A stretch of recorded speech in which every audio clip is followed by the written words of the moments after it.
Pengalaman penghuni apartemen. Selama 6 bulan tinggal di apartemen barunya, Andre mulai merasa ada sesuatu yang tidak wajar. Bukan suara, bukan bau, tapi kehadiran.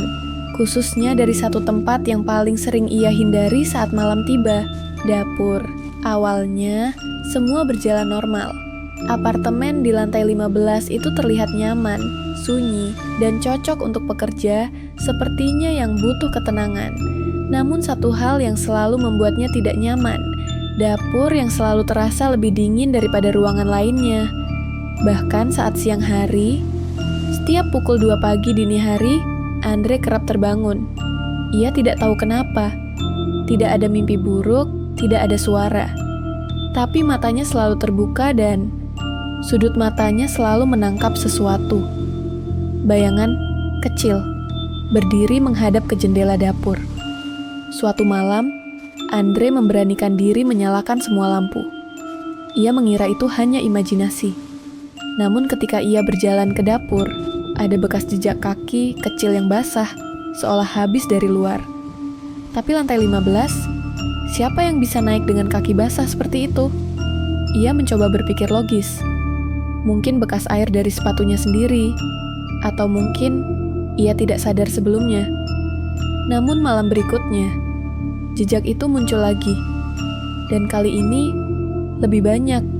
Seperti anak kecil yang berlarian di sekitar dapurnya.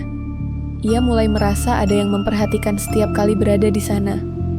Perasaan seperti ditatap.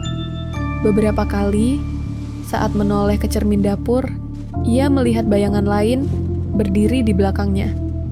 Saat ia berbalik, tak ada siapa-siapa. Puncaknya terjadi saat Andre sedang bekerja larut malam. Ia mendengar suara ketukan dari dalam lemari dapur. Saat dibuka, tidak ada apa-apa. Tapi di balik pintunya, ada gambar coretan krayon. Gambar anak kecil menangis. Andre panik. Ia tinggal sendiri, tak pernah membawa anak ke sana. Ia menyewa jasa pembersih profesional.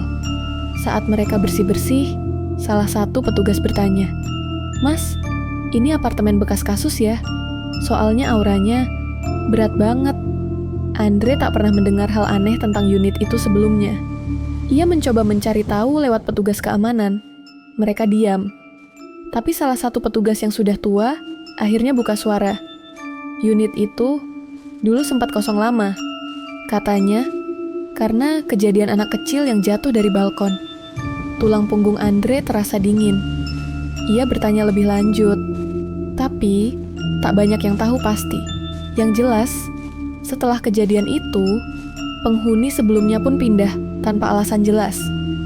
Dan sejak saat itu, unitnya kosong selama bertahun-tahun. Andre mencoba mengabaikannya. Tapi kejadian-kejadian itu makin sering. TV menyala sendiri, mainan kecil muncul di bawah meja. Bahkan suara anak menangis sesekali terdengar dari lemari es. Ia mulai merekam dengan ponsel saat malam. Satu video memperlihatkan lemari dapur terbuka sendiri perlahan. Dalam rekaman itu, terlihat bayangan kecil melintas cepat. Tapi saat diputar ulang, file itu rusak. Penasaran dan takut, Andre mendatangi seorang spiritualis. Orang itu hanya melihat foto dapurnya dan berkata, "Kamu harus bersihkan itu. Anak itu tidak tahu dia sudah mati, dan dia terikat di sana karena rasa kehilangan." Ritual kecil dilakukan. Ruangan dibersihkan, didoakan, dan beberapa benda ditanam di sudut dapur. Selama seminggu, semuanya terasa tenang. Tidak ada bayangan, tidak ada suara. Andre sempat merasa lega.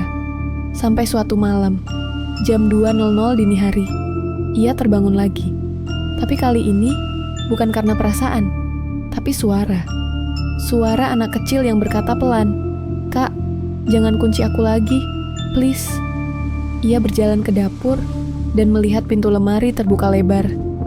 Di dalamnya ada boneka kecil yang tak pernah ia miliki. Dan di belakangnya, bayangan anak kecil duduk, menatapnya. Andre terdiam, tak bisa bergerak. Bayangan itu perlahan menghilang, menyatu dengan dinding. Boneka itu jatuh sendiri ke lantai, dan suara tawa kecil terdengar sekali lagi. Lalu sunyi. Sejak malam itu, Andre tidak pernah lagi tinggal di apartemen tersebut. Ia pindah dalam waktu 2 hari. Namun ia tetap membawa satu barang yang ditemukan terakhir. Gambar krayon anak kecil menangis. Kini berubah menjadi anak yang tersenyum. Cerita ini hanyalah satu dari banyak kisah tentang entitas anak kecil yang tak pernah sadar mereka telah pergi. Mereka tidak jahat, hanya tersesat. Dan kadang, dapur, lemari, atau cermin menjadi satu-satunya jalan mereka untuk kembali dilihat, termasuk olehmu.